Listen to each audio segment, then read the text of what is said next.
આપણે સૌ જાણીએ છીએ કે આ વખતે ઠંડીનો પ્રકોપ વધારે છે, શિયાળો ખૂબ સારો છે, સિઝન સારી છે, પર આપણા જે સમાજમાં જોવા મળે છે, સોસાયટીમાં જોવા મળે છે કે શરદી ખાંસીના કેસીસ બહુ વધી રહ્યા છે. કોમન કોલ્ડ જે કહેવાય એ ઠંડીના લીધે લોકો પર અસર દેખાઈ રહી છે. આપણે એક જવાબદાર નાગરિક તરીકે પોતાની હેલ્થનું ખાસ ધ્યાન રાખવાનું હોય છે.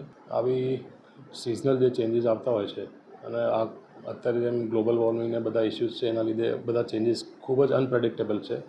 ગમે ત્યારે શરદી થઈ જાય, પાછું થોડી ગરમી આવી જાય અને આ જે ફ્લક્ચ્યુએશન્સ દેખાય છે વેધરમાં એના લીધે આપણે સૌને આ શરદી, રનિંગ નોઝ અને એ બધી તકલીફો રહે જ છે. ખાસ આપણે એનાથી બચવાનું છે, પોતાની જાતને સાચવીને રાખવાનો છે.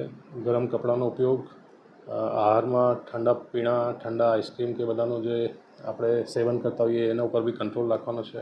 ખાસ કરીને આપણે જોઈએ છીએ કે આપણે મોસ્ટ ઓફ બધા માઉથ બ્રીધર હોઈએ છીએ. રાત્રે સૂતી વખતે આપણે મોઢેથી શ્વાસ લેતા હોઈએ છીએ. આવી ઠંડા વેધરમાં જ્યારે મોઢેથી શ્વાસ લઈએ તો આપણું ગળું સુકાઈ જતું હોય છે અને સવારે પછી ગળું પકડાઈ જતું હોય છે. ખાસ કરીને આવા માઉથ બ્રીધર પેશન્ટ્સને બી ખાસ ધ્યાન રાખવાનું કે થઈ શકે તો પોતાની ઊંઘવાની પોઝિશન સરખી રાખે તો માઉથ બ્રીધિંગ ના થાય. પાણી સાવ ઠંડુ ના પીએ, થોડું નવસેકું જેવું પાણી હોય, વોર્મ વોટર કહેવાય એવા પાણીનું સેવન રાખે તો એનાથી બી ગળામાં મોઇશ્ચર રહેશે.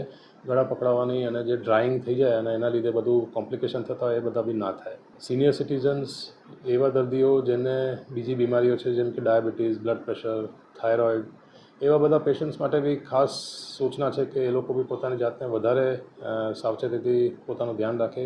ગરમ કપડાં, ખાસ કરીને કાન ઢાંકેલા હોવા જોઈએ, એ ટાઈપનું પ્રેક્ટિસ રાખશે તો એમને આ સિઝનલ ચેન્જીસ, જે વેધર ચેન્જીસ છે એનાથી બચાવ થશે.